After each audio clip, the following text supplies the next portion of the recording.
What's up, guys? It's Rey-Jay back with another video. And in this one, I want to break down what's happening with SPY, Tesla, and the overall markets. Just know I'm not a financial planner, so take nothing I say as financial advice. And also, if you guys can, please check out my Moomoo link. If you deposit $100, you're guaranteed 5 free stocks. If you deposit $1,000, you're guaranteed 15 in total, not to mention 8.1% APY in uninvested cash. The offer is very soon in just 8 days. Anyways, right now the market is range bound, going back and forth and back and forth. We did see this big dip down to 588 on SPY, only to get bought back up. We saw the QQQ and Tesla make some similar moves as well, so we did predict the move correctly. However, despite the fact that SPY came down to 588 and now it's getting bought back up, we're still range bound. So I just want to say that all the data for the day is essentially out. It's all very minor data. And because we're approaching the holidays, I'm not seeing way too much volume.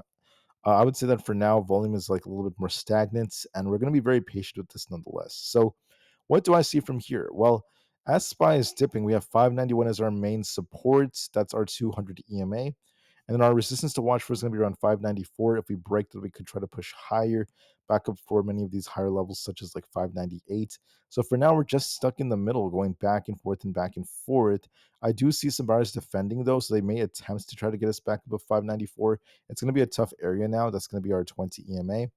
But nonetheless, despite some choppy price action we've been seeing, the bulls have a bigger edge because they managed to bring SPY from 588 to 592, and they could attempt to push this even higher as time goes on. So I'm just saying, I think that the bulls have a bigger edge right now. They may try to push us higher, but just be very, very conscious of the fact that the market has a lot of choppy price action at the same time.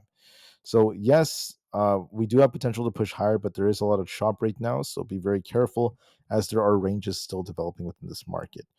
I want to see SPY break 592 to turn more bullish. Otherwise, we're just stuck.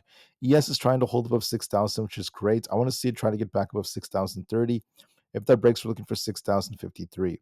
If we lose our support over here around 5990, right over here, I could be looking for a dip lower all the way back down towards the low of the day. So we dipped on ES only to get bought back up. We'll be watching to see if 6,000 holds. If it does, there's going to be a bigger push, so just keep that in mind. For other factors out there, we have Nvidia, which is looking a bit more bullish. We have 138 as the main resistance. If we break this, I'm looking for 140 as a potential target. And if we end up losing support around that 136 area, we're looking for a dip back down to 134. This is favoring upside a bit more for 140 as long as 138 holds, so Nvidia has some upside potential. For Bitcoin, we dipped all the way down to about 92,500, very close to that. Now there are buyers trying to defend it, so it could attempt to get back above 94,000. If we break that, I'm going to be looking for a nice rebound. We haven't done that yet, so give it some time. So just keep that in mind. For Tesla, we dipped exactly as predicted, and then we got bought back up, which is what I was talking about. But despite that happening, Tesla is still technically range bound. It's stuck between 420 and 436 as the main range. I want to see it break 436 to really start pushing. And if we lose 420, we turn back down. We're stuck in the middle, but there is technically some upside potential as long as Tesla tries to hold the supports and it tries to get back above resistance.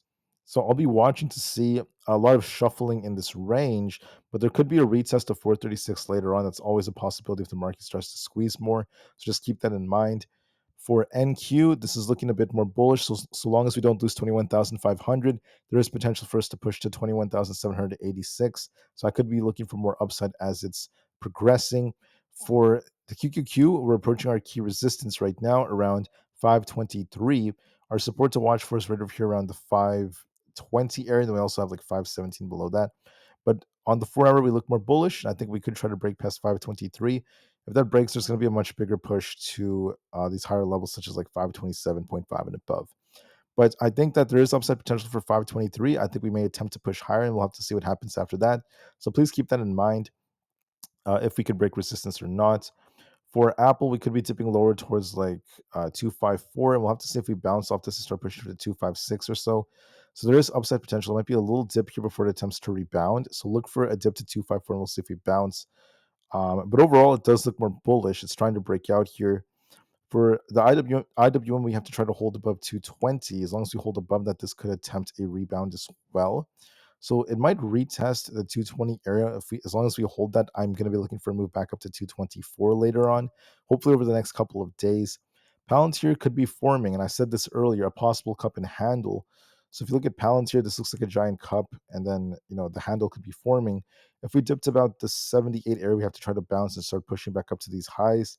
There is still potential for it to bounce, but for now, just look for a little bit of a dip to about 78 or below, and we'll see what the move happens to be. For other factors out there, we have, let me just double check this. We have Coin.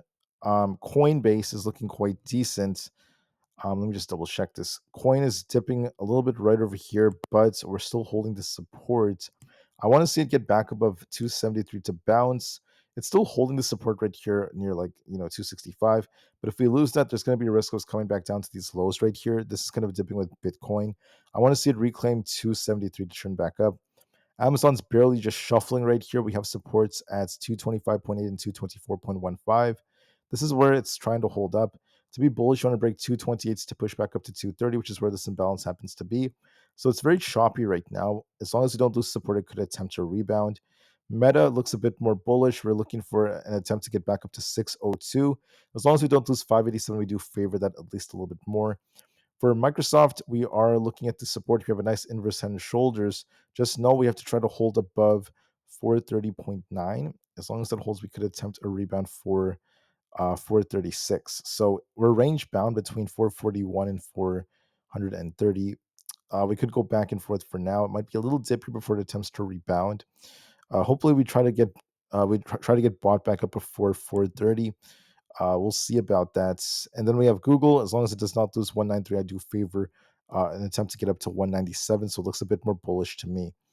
Overall, guys, the market is technically in our range, but there are more buyers that are trying to defend it right now. They do have a bigger edge. So let's see if they could try to get us back above our resistance. Instead of just us chopping around, there is potential. So we'll see about that. We'll see how things end up going. But with that being said, guys, I just want to thank you all so much for listening. The last thing I want to mention is the VIX. I forgot to mention one thing about it. This is continuing to fall. There are these imbalances down here, which could favor the downside move for it, which oftentimes favors upside for the markets. So for now, there is weakness in the VIX as the market's trying to get bought back up. But I also want to warn you guys to be a little bit careful with the markets because we are approaching the end of the year. We'll see if we get some kind of SANS rally. I would love to see a SANS rally, but the issue is it's going to be a short trading week. There's only one full day today. Tomorrow, the market closes after half a day. And then we also have, the market being closed completely on Wednesday for Christmas. So there's not going to be as much volume, maybe not as much attention.